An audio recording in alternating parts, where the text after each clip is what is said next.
Hello বন্ধুরা, welcome to my YouTube channel blogger Priyanka. এক bag বই নিয়ে এসেছি আমি আজকে, যেগুলো কিনা বইমেলা থেকে কিনেছিলাম।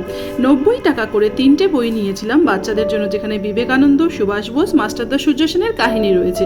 এগুলোতে কিন্তু 10% ডিসকাউন্ট দিয়েছিল। আর কিনেছিলাম আমার ছেলের জন্য এই একটা ওয়ার্কবুক, যেখানে আমার এই পেজটা দেখে বেশ আকৃষ্ট করেছিল, যেগুলো এর মধ্যে দিয়ে কিন্তু বাচ্চাদের অনেক বেশি ইমপ্রুভ হবে। সেই জন্যই আমি এই বইটা কিনেছিলাম। এগুলো সবই ছিল 10% ডিসকাউন্ট। সেই সাথে ছিল একটা বড় টেবিলের ম্যাপ, আর দুটো ইন্ডিয়ার ম্যাপ আর ওয়েস্ট বেঙ্গলের ম্যাপ। তো ম্যাপ দেখাটা বা জানাটা কিন্তু খুবই দরকার। সেই সাথে ছিল স্বামী বিবেকানন্দের একটা ফটো। এটা আমার বাধাই করার খুব ইচ্ছে আছে, কিন্তু দুঃখের বিষয় ব্যাগে আনতে গিয়ে ভাঁজ পড়ে গিয়ে এটা কেমন যেন হয়ে গেছে। যাই হোক, এরপর আসি আমি আমার পছন্দের বই নিয়ে। নতুন বইয়ের গন্ধ কিন্তু সবারই খুব ভালো লাগে, তো আমিও তার ব্যতিক্রম নই। তো প্রথমেই নিলাম দেবারতী মুখোপাধ্যায়ের ব্যালেন্স শিট। এটাও ছিল 10% ডিসকাউন্টে। এখানে 3টে আলাদা আলাদা কাহিনী রয়েছে।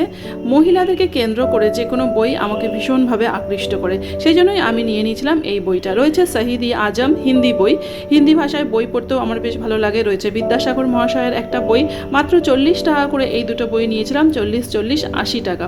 এরপরে নিয়েছিলাম কাকাবাবু সমগ্র এক, সুনীল গঙ্গোপাধ্যায়ের লেখা। এটা কিন্তু আমি ছবিতে দেখেছি, কিন্তু আমার বই পড়া হয়নি। তারপর নিলাম সাদাত হোসেনের আগুন ডানা মেয়ে।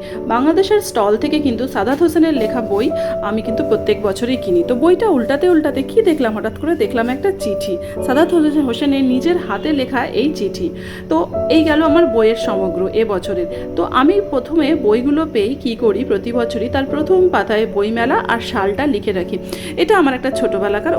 ওকে, এরকম করো, আমাকে কিন্তু কমেন্ট করে জানিও। জানো তো বন্ধুরা, ছোটোবেলায় কিন্তু আমি বই কিনতে পারতাম না, তখন বই কেনার এত পয়সাই ছিল না, লাইব্রেরিতে গিয়ে বই পড়তে হতো। কিন্তু এখন আমি নিজের পায়ে দাঁড়িয়েছি, নিজের পয়সায় বই কিনি পছন্দ মতো, আর সেগুলোকে কমপ্লিটও করি সারা বছর ধরে। আর অপেক্ষায় থাকি পরের বছর বই মেলার জন্য। তো পড়াশুনো করো, বই পড়ো, নিজেকে সমৃদ্ধশালী করো। আর আমার চ্যানেলটা ভালো লাগলে লাইক, শেয়ার, সাবস্ক্রাইব করে দিও। সকলে খুব ভালো থেকো, বাই বাই।